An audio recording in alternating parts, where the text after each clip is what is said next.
வணக்கம் நேயர்களே, இன்னைக்கு நாம பார்க்கக்கூடிய சிறப்பு பதிவு தமிழ் புத்தாண்டு பலன்கள். தமிழ் புத்தாண்டாகப்பட்டது ஏப்ரல் மாதம் 14ஆம் தேதி பராபவ வருடம் அப்படின்ற மாதிரியாக ஆரம்பிக்குது. இந்த பராபவம் அப்படின்னு சொன்னோம்னா சுழற்சி முறை அப்படின்னா அதற்கு உண்டான ஒரு பொருள். ஆனால் ஜோதிட ரீதியாக பார்த்தீங்கன்னா இந்த பராபவ வருடத்துல ஒரு சுழற்சி அப்படின்றது வெற்றி அப்படின்றது ஒரு தோல்வியையும், தோல்வி அப்படின்றது ஒரு வெற்றியையும் குறிக்கக்கூடிய ஒரு அமைப்பாக தான் இந்த பராபவ வருடம் இருக்க போகுது. யார் யாருக்கெல்லாம் நீங்க நன்மைகள் கிடைக்கல அப்படின்னு நினைக்கிறீங்களோ அவர்களுக்கு எல்லாருக்குமே ஒரு நன்மைகள் கிடைக்கக்கூடிய ஒரு ஆண்டாகவும், தோல்வியே இல்லாத சில நபர்களுக்கு இந்த ஆண்டு ஒரு தோல்வியை கொடுக்கக்கூடிய ஒரு ஆண்டாகவும் தான் இந்த பராபவ வருடம் இருக்க போகுது. இந்த வருடத்துல இருக்கக்கூடிய கோச்சார கிரகங்களின் நிலவரங்கள் அப்படின்னு பார்க்கும்போது வருடம் ஆரம்பிக்கும் போது அந்த சூரியன் சுக்கிரன் சேர்க்கை அந்த மேஷ ராசியில இருக்கு. மிதுன ராசியில குரு பகவான், அடுத்து சிம்ம ராசியில கேது பகவான், கும்ப ராசியில ராகு பகவான், அடுத்து சனி பகவான் மீன ராசியில இருக்கிறார். இதுதான் வருடம் ஆரம்பிக்கும் போது இருக்கக்கூடிய கோச்சார கிரகங்களின் நிலவரங்கள். இந்த வருட பலன்களை நம்ம தீர்மானிக்கும் போது வருட கிரகங்களாகப்பட்ட அந்த குரு பகவான் பார்த்தீங்கன்னா ஜூன் மாதம் 2ஆம் தேதி, அதாவது வைகாசி மாதம் 17ஆம் தேதி பெயர்ச்சி ஆகிறார். மிதுன ராசியிலிருந்து உச்சம் பெற போறார். கடக ராசிக்கு சென்று அங்க உச்சம் பெற்ற ஒரு குரு பகவானா பெயர்ச்சியாக போகிறார். அடுத்து பார்த்தீங்கன்னா இந்த குரு பகவான் திரும்பியும் அதிசாரம் பெறுகிறார். அதிசாரம் அப்படின்னா விரைவாக நகர்ந்து சென்று அடுத்த ராசிக்கு பயிற்சி ஆகிறது தான் அதிசாரம். இந்த அதிசார ஒரு பயிற்சியாகப்பட்டது ஐப்பசி மாதம் நிகழக்கூடிய ஒரு அமைப்பாக இருக்கு. ஐப்பசி மாதம் 14ஆம் தேதி அந்த குரு பகவான் மீண்டும் அதிசாரம் பெற்று வருகிறார். இந்த குரு அதிசார நிவர்த்தி ஆகப்பட்டது 25ஆம் தேதி ஜனவரி மாதம், அதாவது தை மாதம் 10ஆம் தேதி இந்த குரு அதிசார நிவர்த்தி அடைகிறார். இதுதான் இந்த இடத்துல இருக்கக்கூடிய ஒரு முக்கியமான கிரகங்களின் பெயர்ச்சி. அடுத்து ராகு கேது அப்படின்னு சொல்லக்கூடிய அந்த நிழல் கிரகங்களாகப்பட்ட அந்த சர்ப்ப கிரகங்களின் பெயர்ச்சியாகப்பட்டது கார்த்திகை மாதம் 19ஆம் தேதி, அதாவது டிசம்பர் மாதம் 6ஆம் தேதி அந்த கேது பகவான் சிம்ம ராசியிலிருந்து கடக ராசிக்கும், ராகு பகவான் கும்ப ராசியிலிருந்து மகர ராசிக்கும் பெயர்ச்சியாகி வருகிறார். இது வக்ர கிரகங்கள் அப்படின்றதுனால அது ரிவர்ஸ்ல தான் எப்போதுமே இதனுடைய சுழற்சி இருக்கும். சனி பகவான் இந்த தமிழ் வருடத்துல பராபவ வருடத்துல மீன ராசியில இருந்து வக்ரம் அடைகிறார். எப்போ வக்ரம் அடைகிறார் சனி பகவான் அப்படின்னு பார்க்கும்போது கார்த்திகை மாதம் 24ஆம் தேதி, அதாவது டிசம்பர் மாதம் 11ஆம் தேதி வக்ரம் அடைகிறார். இந்த வக்ரம் அடையக்கூடிய ஒரு சூழ்நிலையில இந்த மாதிரியான இந்த பராபவ வருடத்துல இருக்கக்கூடிய கிரகங்களின் கோச்சார நிலவரங்களின்படி ஒவ்வொரு ராசி என்பர்களுக்கும் உண்டான பலன்களை பற்றி பார்க்க போறோம். அந்த பலன்கள்ல நமக்கு என்ன மாதிரியாக இருக்கு, ஒவ்வொரு ராசிக்கும் என்னென்ன ஏற்ற இறக்கங்கள் இருக்கு, நீங்க எந்த மாதிரியாக சில விஷயங்களை மாற்றிக்கணும் அப்படின்றது தான் இந்த பதிவுல தெளிவா பார்க்க போறோம்.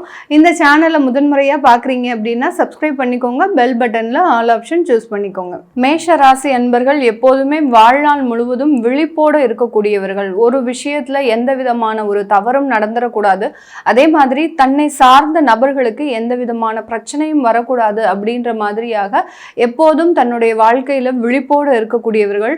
அந்த விழிப்புக்கு ஒரு நேர்மாறாக கடந்த 2 வருடங்களாக எல்லா இடத்திலையும் ஒரு சின்ன ஒரு ஏமாற்றம், எந்த இடத்துக்கு போனாலும் அதுல ஒரு சின்ன ஏமாற்றம். முதலாக அந்த தொழில் ரீதியாக, வேலை ரீதியாக இவர்கள் இந்த இடம் தான் நமக்கு சாஸ்வதம் அப்படின்ற மாதிரியாக இருந்திருப்பாங்க.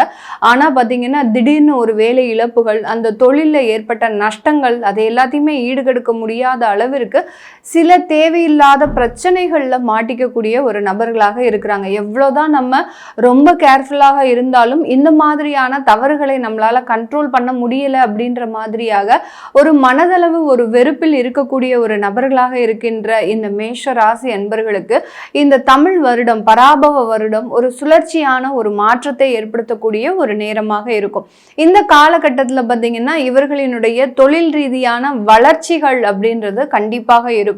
எங்கெங்கெல்லாம் இருந்து உங்களுக்கு வரவேண்டிய பண வரவுகள் இருக்கோ அது எல்லாமே உறுதியாக வந்து சேரக்கூடிய ஒரு நேரம். ஏன்னா உங்களுடைய 4ஆம் இடத்துல அந்த குரு பகவான் உச்சம் பெறதுனால இந்த காலகட்டம் தொழில் ரீதியான முதலீடுகளும் தொழில் ரீதியான கடன்களும் தீர்வதற்குண்டான ஒரு நேரமாக இருக்கும்.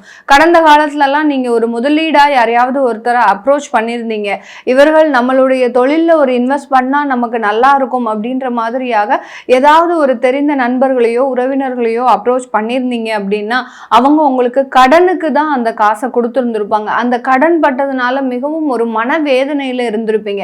ஏன்னா உங்களுக்கு தொழிலும் பெரிய அளவுக்கு ஒரு வளர்ச்சிகள் இல்லை, அவர்களுக்கும் அந்த கடனை திருப்பி செலுத்த முடியாத ஒரு சூழ்நிலை. இந்த மாதிரியாக இருக்கக்கூடிய நேரத்துல இந்த ஆண்டு இந்த பராபவம் தமிழ் வருடம் பார்த்தீங்கன்னா உங்களுக்கு அந்த வைகாசி மாதத்துல இருந்து மிகப்பெரிய ஒரு வளர்ச்சியை, தொழிலில் இருக்கக்கூடிய முதலீடுகளை வளர்ச்சி அடையக்கூடிய ஒரு நேரமாக இருக்கும். இந்த காலகட்டம் கிட்டத்தட்ட அந்த ஏப்ரலுக்கு மேலேயே நிறைய வேலை இழந்த நபர்களுக்கு அந்த வேலை வாய்ப்புகள் நிறைய கிடைக்கிறதுக்கு உண்டான ஒரு நேரம். இதுல நம்ம இந்த மேஷராசி என்பவர்களுக்கு கொடுக்கக்கூடிய முதல் அறிவுரை என்ன அப்படின்னா, கொஞ்சம் இடமாற்றம் செஞ்சுக்கோங்க. ஏன்னா உங்களுக்கு 7.5 சனி அப்படின்ற ஒரு பாதிப்பு இருக்கிறதுனால, பாதிப்பு அப்படின்னு சொல்றதை விட ஒரு மாற்றம் செஞ்சுக்கிட்டீங்க. நீங்க எப்போதுமே விழிப்போட இருக்கக்கூடிய அந்த நபர்கள் தான். அந்த விழிப்பை இந்த மாதிரியான இடத்துல காட்டிட்டீங்க அப்படின்னா மிகப்பெரிய ஒரு மாற்றத்தை சந்திக்கக்கூடிய ஒரு அமைப்பாக தான் இந்த மேஷராசி என்பவர்களுக்கு இருக்கும். அதனால நீங்க எப்போதுமே ஒரு வேலை கிடைக்குது, இல்ல ஒரு வேலையை தேடுறீங்க அப்படின்னா ஒரு இடமாற்றத்திற்கு தகுந்த மாதிரியான ஒரு வேலை அமைப்பை உருவாக்கிக்கிட்டீங்க அப்படின்னா மிகப்பெரிய ஒரு மாற்றத்தை கொடுக்கும், ஒரு நிரந்தர வருமானத்தை கொடுக்கும். அதிலும் அந்த அரசாங்க உத்தியோகத்துல இருக்கக்கூடியவர்களுக்கு இந்த வருடம், இந்த பராபவ வருடம் பார்த்தீங்கன்னா மிகப்பெரிய ஒரு மாற்றத்தை கொடுக்க போகுது. ஏன்னா அரசாங்கத்துல கிட்டத்தட்ட ஒரு 10 வருடங்களுக்கு மேலாக நீங்க வேலை செய்து அதுல எந்த விதமான ஒரு வளர்ச்சியும் இல்லை, எனக்கு கிடைக்கக்கூடிய ப்ரமோஷன்ஸ் கிடைக்கல, எனக்கு கிடைக்க வேண்டிய ஒரு இடமாற்றம் அமையல, இந்த மாதிரியாக எந்த விதமான ஒரு மாற்றமுமே இல்லாம நிறைய அரசாங்க உத்தியோகர்களுக்கு இந்த பராபவ வருடம் நிறைய ஒரு மாற்றத்தையும் ஒரு வளர்ச்சியையும், உங்களுடைய வேலைக்கு உண்டான அங்கீகாரம், யார் யாருக்கெல்லாம் பதவி ப்ரமோஷன் வரணும் அப்படின்னு நினைக்கிறீங்களோ அவர்களுக்கு எல்லாருக்குமே கண்டிப்பாக இந்த பராபவ வருடம் முதன்முறையாக அந்த பதவி உயர்வை கொடுக்கக்கூடிய ஒரு நேரமாக இருக்க போது. இந்த காலகட்டம் வெளிநாட்டில் இருக்கக்கூடியவர்களுக்கு அவர்களினுடைய உத்தியோகத்தில் இருக்கக்கூடிய சிக்கல்கள், இதனால் வரைக்கும் அந்த உத்தியோகத்துல எந்த விதமான சிக்கல்கள் இல்லாம இருந்திருப்பீங்க. ஆனா கடந்த 1.5 வருடங்களாக அந்த இடத்துல தேவையில்லாத ஒரு இடையூறுகள், எப்போ நமக்கு வேலை போகுமோ அப்படின்ற மாதிரியான தெரியாத ஒரு சூழ்நிலைகள் இது மாதிரியெல்லாம் இருந்திருக்கும். சில பேருக்கு விசா எக்ஸ்பைரி இந்த மாதிரியாகலாம் இருந்திருக்கும். இது எல்லாமே ஒரு மாற்றி அமையக்கூடிய ஒரு நேரம். உங்களுக்கு தேவையான ஒரு தேவைகள் நிறைவேறக்கூடிய ஒரு ஆண்டாக தான் இந்த தமிழ் வருடம் இந்த மேஷராசி என்பவர்களுக்கு இருக்க போது. காதல், திருமணம் போன்ற சில விஷயங்கள்லாம் இந்த காலகட்டத்தில் கொஞ்சம் கைகூடக்கூடிய ஒரு நேரம். ஆனாலும் அதில் ரொம்ப கேர்ஃபுல்லாக இருக்கணும். பெற்றோர்களின் சம்மதம் இல்லாமல் எந்த விதமான விஷயங்களையும் நீங்கள் செய்யக்கூடாது. செய்தீங்க அப்படின்னா அதனால அவமானப்படக்கூடிய ஒரு நேரம் அப்படின்றது இருக்கு. இது எல்லாமே நம்ம கோச்சார நிலவரப்படி பலன்களை கணிச்சு சொல்லியிருக்கிறோம். உங்களுடைய சுய ஜாதக திசாபுத்தி பலன்களை பார்க்கணும் விருப்பப்படுறவங்க கீழே இருக்கிற நம்பருக்கு வாட்ஸ்அப்பில் அப்பாயின்மெண்ட் வாங்கிக்கிட்டு நீங்கள் கன்சல்ட் பண்ணிக்கலாம். உங்களுடைய குழந்தைகளுக்கு ஜாதகம் எழுதணும், நியூமராலஜி படி பெயர் வைக்கணும்னு நினைக்கிறவங்களும் கீழே இருக்கிற நம்பருக்கு வாட்ஸ்அப்பில் மெசேஜ் அனுப்புங்க. அதற்குண்டான விவரங்கள் தெரிய வரும். உங்களிடமிருந்து விடைபெறுவது உங்கள் ஆஸ்ட்ரோ பூர்ணா. நன்றி, வணக்கம்.